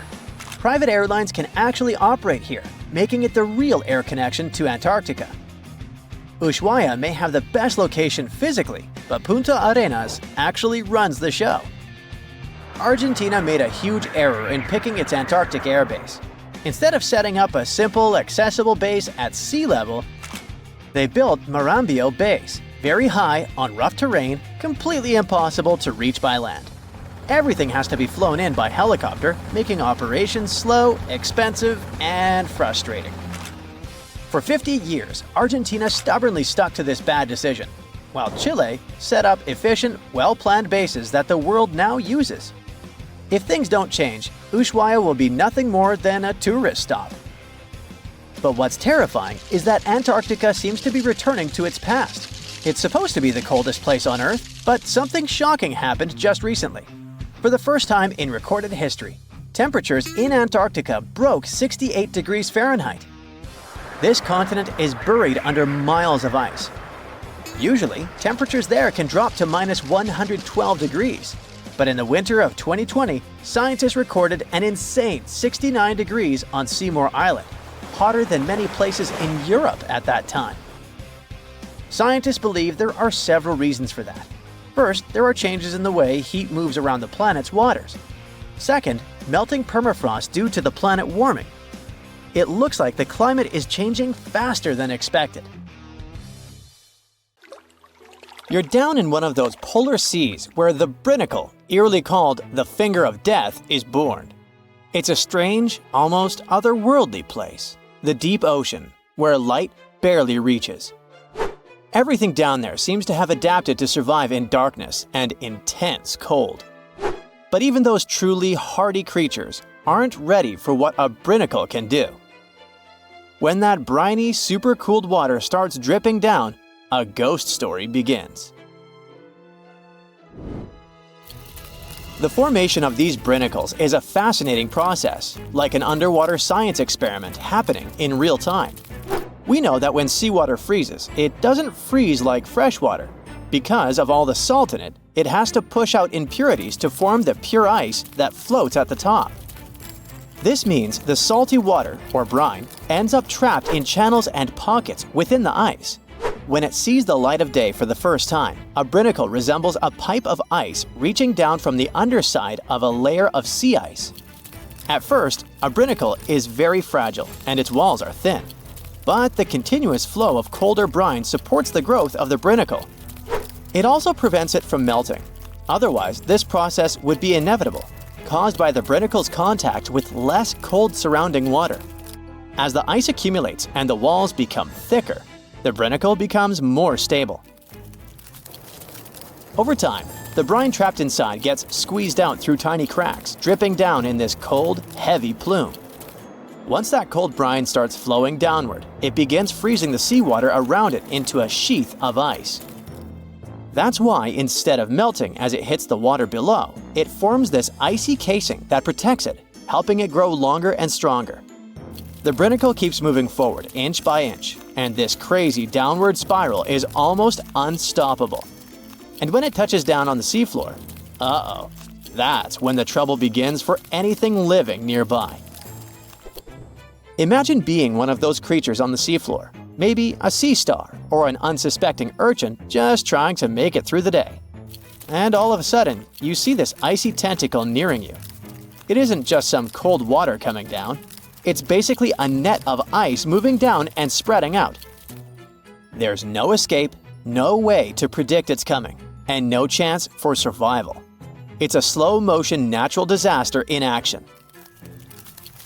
When a brinacle reaches the seafloor, it continues to accumulate ice while the surrounding water freezes over. The brine keeps traveling across the seafloor in a downslope direction. Once it reaches the lowest possible point, it stops and pools. But don't let the danger distract you from how beautiful brinicles are. Well, in their own creepy way. They look like something you'd see in a dream. Elegant, twisting ice tubes reaching down, perfectly symmetrical, and totally random. Filming a brinacle is no easy task because they're delicate when they first form. Just the motion from a nearby current or a sudden change in temperature can snap them off, ending the show before it really starts. So, scientists who managed to capture brinicles on film in 2011 actually got incredibly lucky. It was the first time the world got to see this icy finger descending and freezing everything it touched, and it changed our understanding of polar ecosystems. Brinicles can reach quite impressive sizes. Sometimes they can stretch for several feet. Their size depends on the conditions of the water and ice above. The slower the water movement and the colder the temperature, the bigger and stronger a brinacle can grow. But if the water's too deep or if there's too much movement in the current, the brinacle is likely to break apart. It needs just the right balance to survive long enough to touch down and freeze over the ocean floor. For creatures living on the seafloor, brinicles are like invisible booby traps, only instead of avoiding a net, they're avoiding an expanding ice cage. Starfish and sea urchins might not have big brains, but they have a basic survival instinct to crawl away from danger. Sadly, with brinicles, they're usually caught completely off guard. One second they're minding their own business, the next, an icy sheet is closing in around them, trapping them where they are and freezing them almost instantly. It's hard not to feel sympathy for these creatures, right? You watch footage of a brinacle in action and you see a starfish just stopping. One moment it's moving slowly along the sand, and then it's frozen in place, totally helpless. It's like watching a train wreck in slow-mo.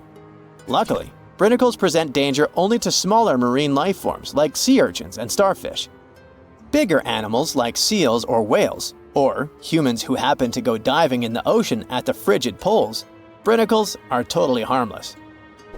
At the same time, for scientists, this tough natural phenomenon offers a fascinating insight into how life adapts, or fails to adapt for that matter, in extreme environments. And it gets even better. A brinicle might just be the perfect setup for life to begin. Researchers are now looking at these super salty ice tubes as not just fatal traps, but potentially as sources of life. This theory isn't just science fiction, it's rooted in actual research. Here's how it goes. The brine channels in sea ice are full of tiny, confined spaces. Those are exactly the kind of places where chemicals can get trapped, concentrated, and start interacting in interesting ways. It's like setting up a mini-lab where the building blocks of life can come together and create something new. Scientists think this process of salt rejection in sea ice could have actually helped the first bits of life appear. Some researchers even think that this process might be happening right now on icy moons like Europa, Ganymede, or Enceladus, where there might have been frozen seas beneath thick ice layers. Just imagine it. Brinicles forming in other worlds of our solar system, laying down the foundations for extraterrestrial life, and all thanks to the same icy process that creates these fingers of death here on Earth. One way scientists describe brinicles is by comparing them to chemical gardens. Have you ever done one of those experiments where you mix metal salts into a solution and watch them produce plant-like structures? Well, you can observe a similar chemical process when a brinicle is in action. In the cold, saline-rich brine of a brinicle, certain reactions could kick off to create amino acids or other building blocks of life. It's wild to think that something so dangerous could have also helped shape our world, or could be creating other forms of life elsewhere. In both cases, whether on Earth or another planet, these icy chemical reactions might be the first step toward the formation of simple life forms. It's a kind of alchemy, where ice and salt water mix to create something more than the sum of their parts. This is one reason why scientists are so eager to study brinicles. Each one could hold a tiny clue about how life begins, survives, or fails under extreme conditions. Something as mesmerizing and weird, but at the same time simple as brinicles, hints at bigger questions. How did life start on Earth? What are the conditions needed for life to survive in extreme environments? Could icy structures like these exist in other parts of our solar system or beyond, creating similar conditions that might one day give rise to alien life? As much as they look like a silent threat reaching out from the ice, brinicles are also reminders of how beautifully complex and interconnected our world is. They may seem like simple fingers of ice, but they hold secrets that touch on everything from ecology to chemistry, to the origins of life itself. So next time you hear about the ocean, remember that deep below in the darkest, coldest waters, something incredible and a little bit terrifying is happening right at this moment. Ever wonder why, despite all our advancements in technology and science, there's a vast expanse of our own planet that we barely know about? Believe it or not, over 80% of our oceans remain uncharted territory. It's as if we've got this massive aquatic playground in our backyard and we've barely scratched the surface. Also, did you know that only about 7% of our oceans have a special tag called Marine Protected Areas, or MPAs? How come this colossal body of water that envelops most of our planet is also among the most vulnerable and misunderstood spaces in the universe? Pressure has a lot to do with it. Our deep ocean is a beast of a place with no visibility, freezing temperatures, and pressure that's so intense that in certain areas it would make you feel like you're having the weight of 50 jumbo jets on your body. No wonder we're having an easier time sending people into space than to the bottom of the ocean. The deeper you go into the waters, the more pressure piles up. But let's not forget we have tech on our side, right? Scientists now use these cool satellite technologies. that track the color of the ocean to check how much phytoplankton is there, for example. Why is this important, you might ask? Because these little plant-like critters are actually pretty major players in our big blue oceans. In the grand scheme of things in the aquatic world, phytoplankton is like the bedrock of the ocean food chain. It gives life to almost everything, from the tiny zooplankton, which are animal-like microorganisms, to those colossal, magnificent whales. When these technologies first came around, satellites could get clear images of the ocean faster than a ship could take the same number of measurements in 10 years. But it's not all about looking at the ocean from space. Sometimes you gotta dive in there and see it for yourself. Thankfully, we've come a long way in ocean exploration tech too. We've got things like floats and drifters that ride the ocean currents while collecting data, and a whole fleet of underwater vehicles, some of which are manned, some remote-controlled, and some even autonomous. Remember James Cameron, the guy who made the movie Titanic? He's super into exploring the ocean, and in 2012, he set a record by going down to the Mariana Trench in a vertical torpedo sub. He thinks there's nothing like being in the ocean and experiencing it firsthand. Other companies use a mix of technologies for their ocean explorations. It led them to discover amazing stuff like a deep-sea coral reef near Morocco, the only one still growing in the Mediterranean Sea. They've also discovered new species and documented ones previously thought to live only in the Atlantic. These efforts have convinced local authorities to declare some places as marine parks. As with most scientific areas, the road isn't without its bumps. These expeditions can cost quite a lot, and the lack of detailed maps and data only adds to the challenge. We can't always rely on bathymetric information, meaning the study of the ocean floor, because it's often not available. And that's the tricky part. We need to explore more to know more, but getting the funds for these kinds of projects can be tough when there are so many unknown variables. One particular company's explorations have helped protect nearly 4 million square miles of ocean so far. The data they collect during their expeditions is invaluable. It's used to identify new species, locate vulnerable habitats, and even show where threatened species are being overlooked. Their work helps dismiss excuses from local authorities who claim they lack the necessary information to establish more MPAs. The same company supports a goal known as 30 by 30, aiming to protect 30% of our oceans by 2030. It's a big target, and there's a long road ahead, but ongoing ocean exploration can provide the proof needed to keep more of our oceans safe. We also need to set aside areas for protection and research, even when we don't have all the facts just yet. On that note, some cool scientists have recently stumbled upon a gigantic and mysterious world beneath the Pacific Northwest coast's ocean floor. The best part is, this massive realm of life is pretty much cut off from the rest of the world above, making it like a secret underground club that only the best microbiologists have access to. Picture an active city. Except the city is microscopic cracks in the basalt rocks of our oceanic crust, and its residents are microbes. These tiny creatures aren't like you and me. They don't rely on sunlight or the organic products of land and water ecosystems for sustenance. Instead, they thrive on chemical reactions with rocks and seawater. Scientists call this type of life chemosynthetic, which sounds complicated, but it basically means life sustained by chemical reactions.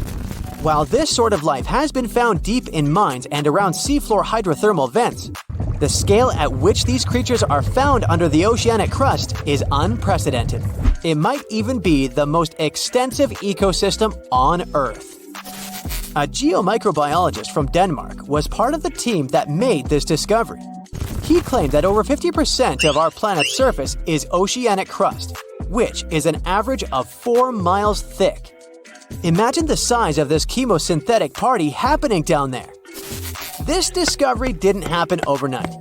Since the 90s, scientists have found weird tiny holes in the basalt rocks that make up much of Earth's outer crust. They seem like they might have been made by bacteria, but hey, there was supposed to be no life there. I mean, imagine trying to survive in a place that's hot, deep, dark, dense, and mostly devoid of the organic compounds we need for life. Yet, here they are.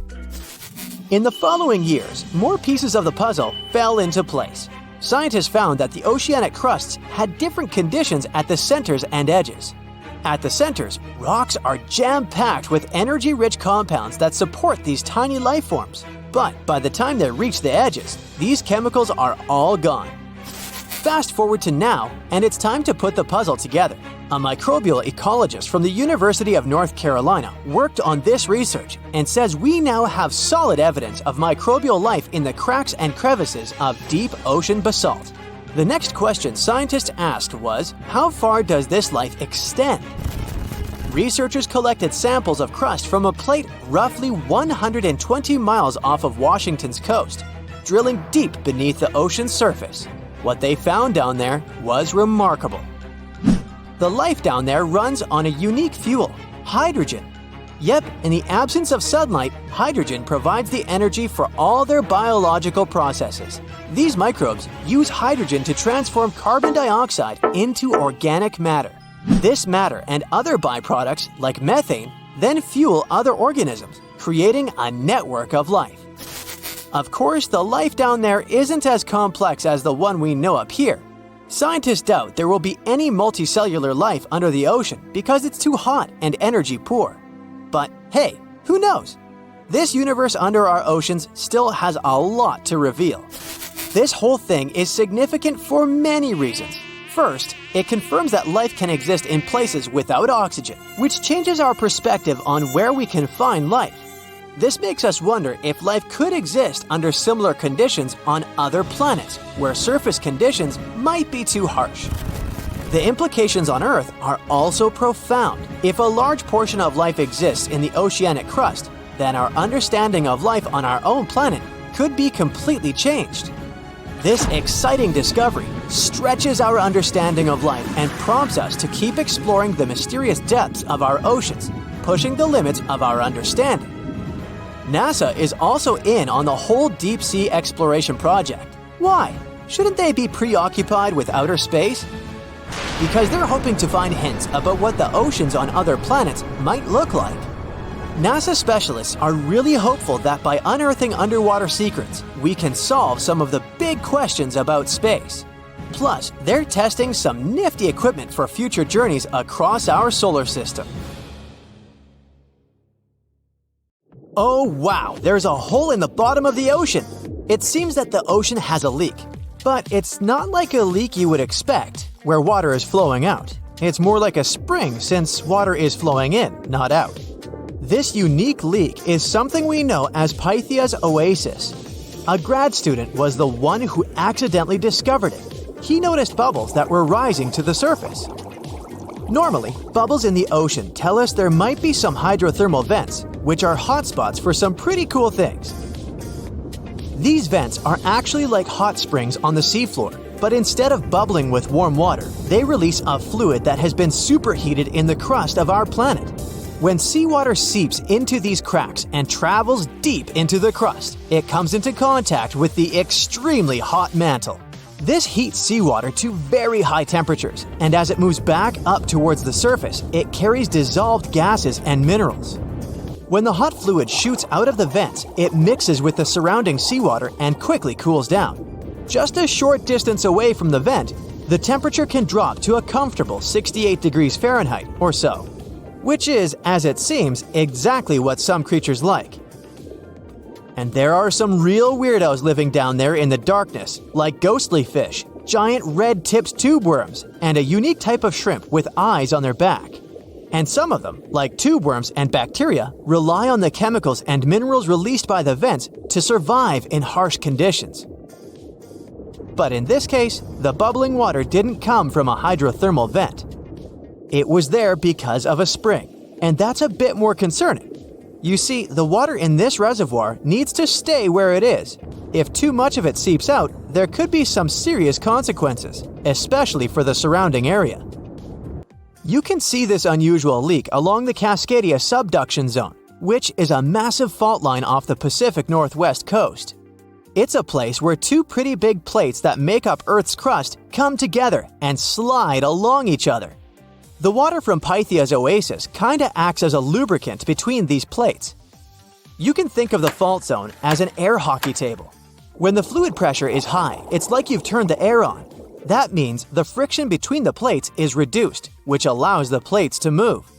But if the fluid pressure is lower, the two plates can lock together, which then leads to the buildup of stress. Not that they'll feel bad.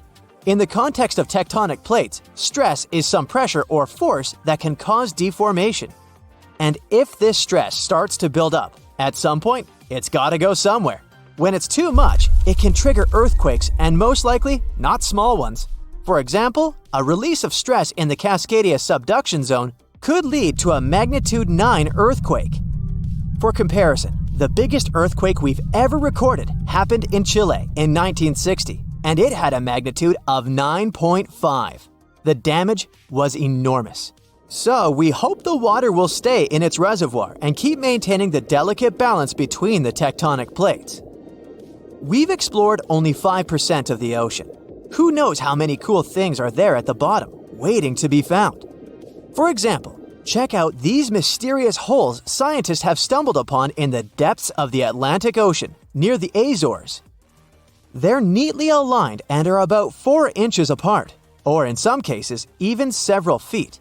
They resemble punctures left by a sewing machine. Some think these holes could have a biological origin. For instance, some fish may have made them while walking along the seafloor. Others believe we could be looking at something that's human-made, maybe left by a spiked tire. Of course, such holes are perfect for making up stories about creatures from other planets who allegedly made them. Or maybe even legendary monsters, like that one from Loch Ness. It's definitely hard to explain such symmetry of the holes, but one deep-sea biologist offered a pretty good explanation. He said there could be an animal burrowing beneath the sediment, and from time to time, it could make little chimneys just to get access to clean water circulation in its small burrow. I mean, there are sediment piles around the opening of each hole, and they do support the idea that something pushed the soil from below. But there's still no proof these holes are actually connected beneath the surface. And there are also a lot of things hidden at the bottom of the oceans and seas that ancient civilizations left us. For instance, archaeologists made a really cool discovery off the southern coast of Croatia, a road hidden under layers of sea mud that's 7,000 years old. They found the ancient road at the sunken Neolithic site of Solin. The site of Solin was a human-made island in ancient times, and an archaeologist discovered it 2 years ago. He was studying satellite images of the area around Korčula, one of the beautiful Croatian islands. When he realized there could be something interesting at the bottom of the sea, he dove into the water with his colleague.